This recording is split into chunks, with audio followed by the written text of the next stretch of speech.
and welcome back to the Common Connected podcast. I'm your host, Janine Halloran, and on today's episode, I get to talk with Amy Nesbitt. Amy is a full-time corporate world working mama, and she has two boys, and she spent a lot of time in Silicon Valley and San Diego, and she has a lot of passions, which I think is really neat. She has a passion for wellness, for travel, for books, and she has a passion for cooking as well, and using cooking as a way to connect with our kids and connect with our heritage. And so we get a chance to talk a lot about cooking as a family and the benefits and bonuses of that. So I hope you enjoy our conversation. Amy, welcome so much to the podcast. Thanks for having me. I'm so excited to be here. For people who don't know you, can you tell people, the audience, a little bit about your background and how you got into the work you do today?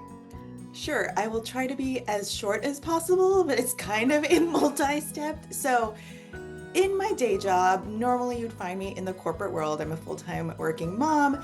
I worked at Apple for 18 years in the finance sector until we made a pretty big change in our lives and decided to move. I'm still working in the corporate life, but not where I was before. But in the pandemic, I was the crazy lady that decided, in addition to adults working from home and kids doing school from home, I'll add a YouTube channel. So Flashes of Joy, which is what it was called at the time, was born because we wanted to focus on like the good stuff instead of like the really sucky stuff that was happening in the world, right? So we made it really for the grandparents because nobody else may watch it. We didn't know. But that morphed into this Japanese American life, which is what it is now. And that was because a lot of people were coming to me and saying, "Hey, Amy, how do I like make the Japanese recipes you make?" Or "I'm going to Japan. Can you give me tips and stuff?" So it was partly to help the parents, but then, or my friends, but then also my kids are half Japanese. And so I went, oh, if my kids can get some of these like family recipes or, these cultural traditions that they can look back to in the future, because there are so many things that I go, oh, I wish I knew how my grandma made that thing, or, those kinds of things. So that was my hope in birthing this, and there's been a lot of great feedback from people that were like, "Oh my gosh, like I really wanted to go to Japan," and things like that. So I digress already, but any sort of Japanese food, culture, travel stuff is there, as well as mom content too, sprinkled in throughout because that is my life. Um, but as I was doing that, there were so many conversations that came up with fellow moms who kept asking me, how do you do all this stuff with your full-time job? Like, how do you manage to do all the other stuff? And I realized I loved it. Like, it is my creative outlet. That is not my like spreadsheets during the day, right? Or the mom stuff. And yes, our time is spent in so many different ways, but it was really important for me to have this time to do stuff that I loved, right? And so that was where I really felt this call to help moms to feel that joy, that thriving instead of the burden, the guilt of taking time for themselves as well. And that's how Whole Wellness Mamas was born. And then again, Crazy Lady Summits, I decided to bring that on myself because I was part of summits and I went, I can do this. I have so many people that I love talking to that I follow and think would really be great in helping moms thrive.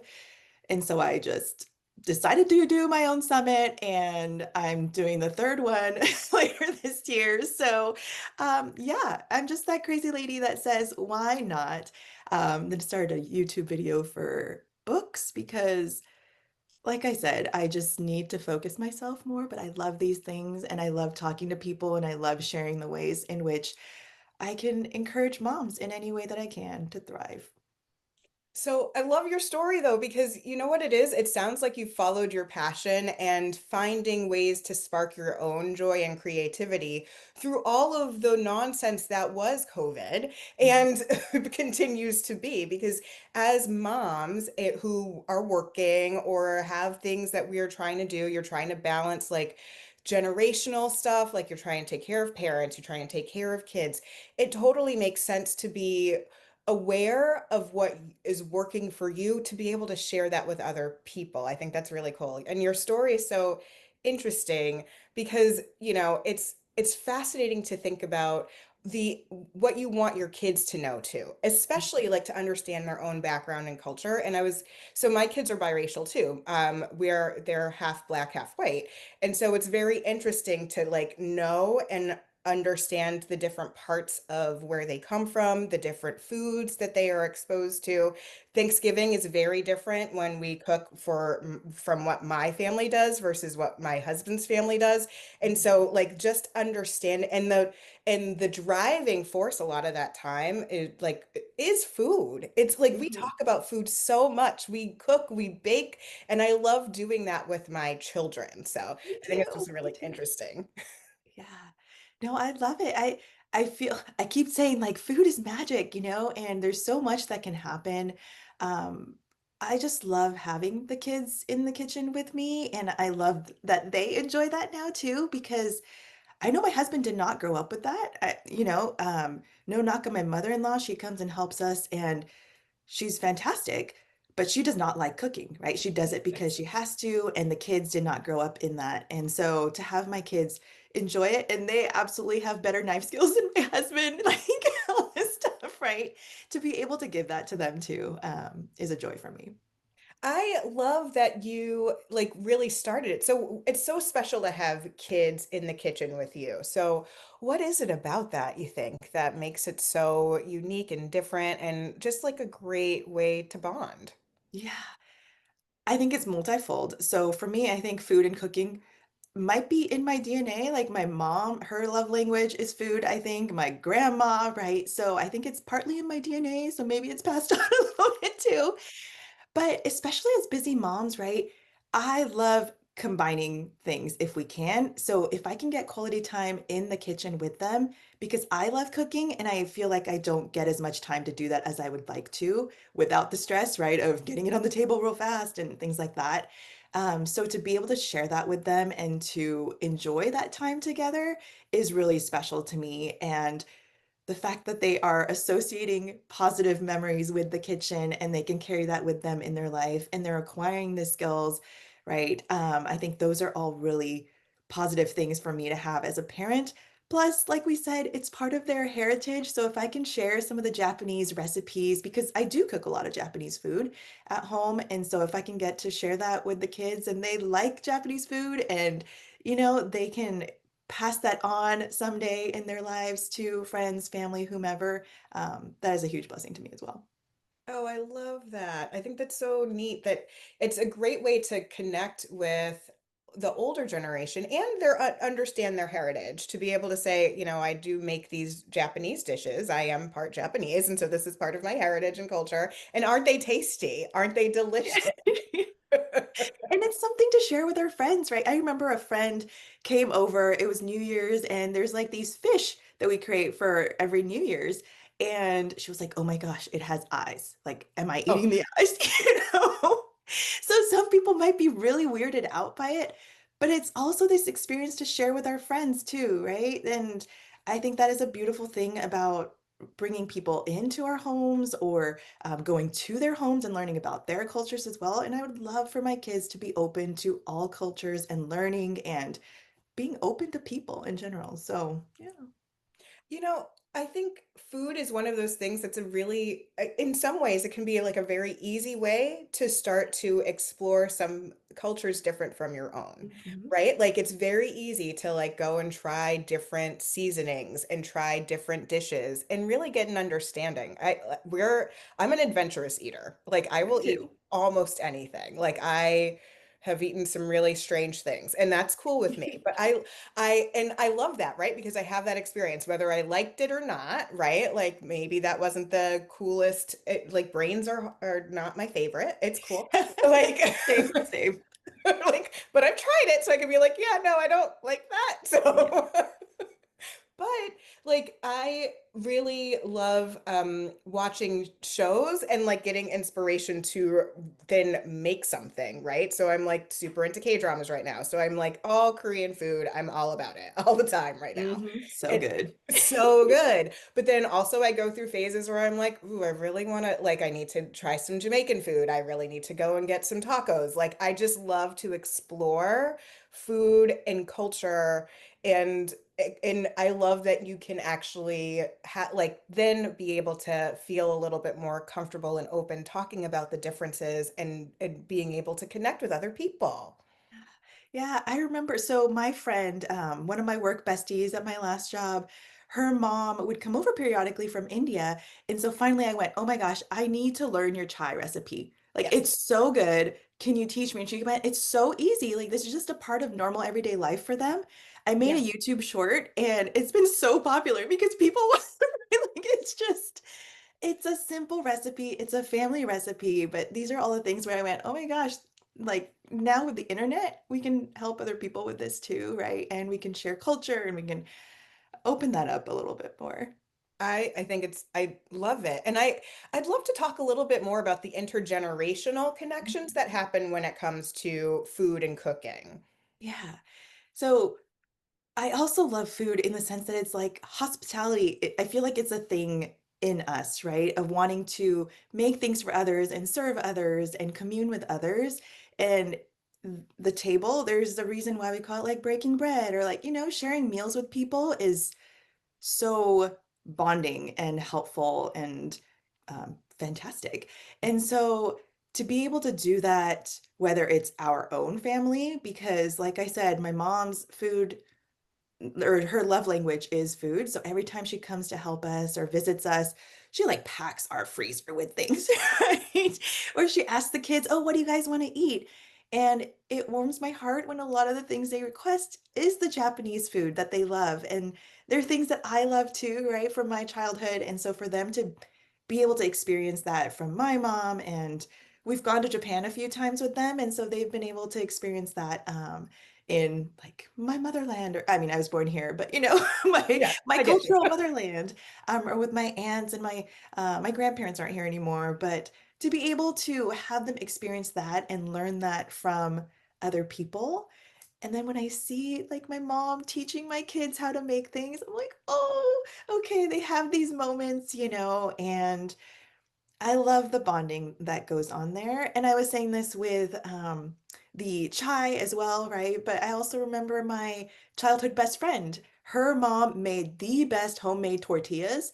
I Oh. never got the recipe, Hmm. but like every time I would go over there, I'd be like, no, no, they're so good. And she would just light up and beam because everybody loves to feed others and to have them really enjoy something that they have created, right? So even when I was a kid, I feel like I bonded with other parents and grandparents, and I see my kids doing that too. And it's just an easy way, right, to make these intergenerational connections. I completely agree with you. And as you're talking about like going to Japan and having food and celebrating together and breaking bread at the same table, it reminded me of when I would go to South Carolina, because that's where my mom and dad are from. And I would be able to like, I remember like very vividly watching my own grandma cook and like having specific dishes that are only there. Like they're just things that like, I have this sense memory. I still try and make peach cobbler because it was such an integral part of like our vacations and visits down there. And it was so it still makes me like I smell it and I'm like Yeah. back there in her kitchen, right? Like and I've taught my daughter how to make it and teaching about, different recipes that they've made. Like I just made collard greens the other day and I love collard greens. I do not get enough of them in my life.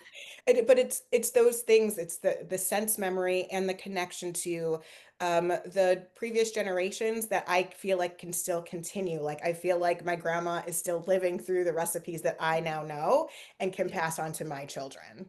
Yeah. And the fond memories, right? Just like you said, Yeah. like different foods, different scents. Like it's amazing how that just takes you back to the place. I remember like cooking with my grandma, right? And as a Yeah. kid, they just let you mix a few Yeah. things, or like you get that extra taste because you were the helper, right? It's just all these fun things that I can recall doing with the other generations. And I see that for my kids. And if we can have a positive impact on them and they can have a positive association with the kitchen so that they can carry Yes. that on, right? I think that is just huge for my heart. Yeah. So that's really interesting. I love that you are passionate about like teaching skills like cooking. So I feel like a lot of times we focus so much on like academic things, but we actually also need to teach like life skills, like how do you do laundry? How do you and how do you cook? So what is it about cooking, like about having skills like cooking that you're so passionate about? Tell me a little bit more about that. I mean, I think I've always said to myself, I refuse to have those kids that go to college and don't know how to do their laundry or don't know how to boil pasta or like budget or, just these like very basic things that I need them to know because they're not going to be kids forever. We are raising future adults, right? Yes. So I cannot baby them. I would like them to have these skills. And I see them have so much confidence and their faces light up when they realize that they know how to chop something and there are so many other kids that do not, right? Yes. And that is not a knock on the kids that don't know because they can start anytime, right? Yeah. And they can pick it up. But the confidence and the excitement that I see on them when they know how to do something, and now they start cooking meals for us. So they'll take it's not every week, but even my younger one, who is 9 right now, is really excited to say, "Hey, I can cook a meal this week," because one, he knows that dad does not like cooking and gets stressed out when it's his day when I'm in the office. And he gets just really excited to be able to do this, and it helps us because then we don't have to cook a meal on a weekday. And to see the excitement that he has to be able to serve his family in this way and to know that he can do it and step up is huge. And I know that will carry on into being confident in doing all kinds of other things, right? And knowing that he can learn to do all these other things. So it makes me like even teary thinking about like how excited he gets, and then he also inspires his older brother. It's like, oh, I can take a day too because he doesn't want to be outdone by his little brother, right? I get that. I Yeah. I think that's so neat, and I love the fact that it's, you're living as a family, right? So everybody needs to contribute to the family. So a lot of times you might see like a lot of the adults doing the cooking, but if kids are able, they are fully capable, especially as they get older, they get better knife skills. They can cook simple recipes. They can cook for the whole family. How empowering is that to be like, I'm in charge of dinner. I've got you. If you could set the table, that'd be great. Like that's like Yeah. really cool and impactful. And I love that it is a goal of yours, and it was a goal of mine as well, to not have those kids who went to college and did not know. We did a college tour yesterday. It was actually mentioned in the college tour. They're like, we can help you with your laundry. And I was like, my kids have been doing their laundry since they were single digits. Like, I'm not. You can do your own laundry. That is super simple. You can fold, you can figure it out, you can cook. And so they do know how to cook. My kids can cook, but I would love to this summer have them do a little bit more of like, you're gonna help me make a meal, and then you're gonna make a meal, and that is my goal. And we've talked about it together, and they're like, okay, I want to learn how to make like pesto chicken. I want to learn how to bake a loaf of bread. I'm like, okay, let's do it, and let's enjoy that and celebrate that, and like you contribute to the family in that way. There's something empowering about that for kids. Absolutely. And you make a great point. Like it doesn't happen overnight, right? There's a lot of mess that goes into them learning. Yeah. So there's a time and place for teaching them so you're not overwhelmed. But if we can start that at a young age, because even as really little kids, they can measure, they can do like little things and they have this positive association, like I keep saying, with the kitchen, right? And the more you bring them in, the more they enjoy it. And then when they become almost two-digit children, right? They're making their own meals for us. And they're not crazy, like fancy things by any means, right? But then they start wanting to learn more things. So that is huge too. Like your kids were saying, I want to make these certain things. Like my kids have also started saying, hey, can you teach me how to do these other things? Because I want to make more than, paninis or meat sauce or whatever it might be. And it's great. Yes, I'll teach you. I'll teach you whatever you want.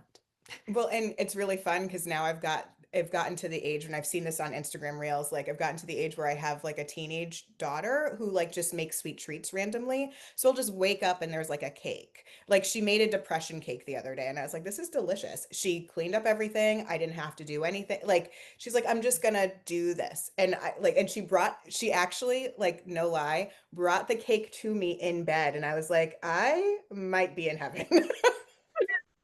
It's so sweet. I love it. And you said she's 16, right? She's 17. Yeah. Oh, 17. Yeah. Yeah, she's like looking at colleges, but I'm like, she's in some ways like really ahead of the game in terms of like I can do my own laundry. I know how to make simple meals, like, and budgeting is still a challenge. But again, we're always like we're working through things and we're taking it step by step. But like the fact that I can just like sit in bed and like get cake handed to me is amazing.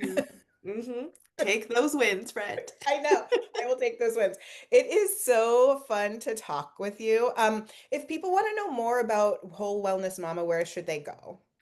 WholeWellnessMamas.com is where I'm at online. You can find me at Whole Wellness Mamas on Instagram, TikTok. If you want the Japanese content, that's on This Japanese American Life. It is a different handle, right? So, but everything is linked on WholeWellnessMamas.com, so you can find me everywhere there. Oh, wonderful. And so I always ask my guests one last question. What are your coping skills? How do you rest and relax? So I think it's any kind of movement or Mm. reading. So when I say movement, I love yoga at lunch. It takes me away from my desk and gets me in a better mindset for the rest of the afternoon. I love going on walks. I also mentioned combining earlier, so I love combining things like I used to go rock climbing with my girlfriend, or I would go on walks with my husband, or bike rides with my kids, or things like that, right? So just getting out, I feel like is a great thing for my body, fresh air too, and I love reading. So if I can read, hence the Amy Ann's Reads YouTube channel that I created. I love reading everything, all genres, and I love talking to people about it. So I think those are my two big ways I self-care. Oh, I love it. I love reading too. I take a bookcation every year with one of my girlfriends. We go away for a weekend. We just pick a place. We've been going to Toronto. We went to Toronto recently and we just like bring books and we read all day long. It's literally, we get coffee, we go for a walk, we come back, we read, we go out to dinner, we order in. It's amazing. I need to start this. I need an annual bookcation. I'm telling you, it Janine is told one of me the I ways needed that it, so. recharges me. It's awesome. I need it. Okay, this is on my to-do. Oh, I will preach it to the choir. Any time I'm like, you should do it. You should do it. Find some girlfriends. You can do it. So I appreciate you coming on and talking with me and sharing all your wisdom and knowledge and all the things that you are doing, so creative and really leading from your heart of like what really is inspirational to you. Thank you to everyone who's listening to the podcast. If you like it, feel free to rate and review wherever you listen. And as always, take a few minutes, have a little fun, and have an awesome day.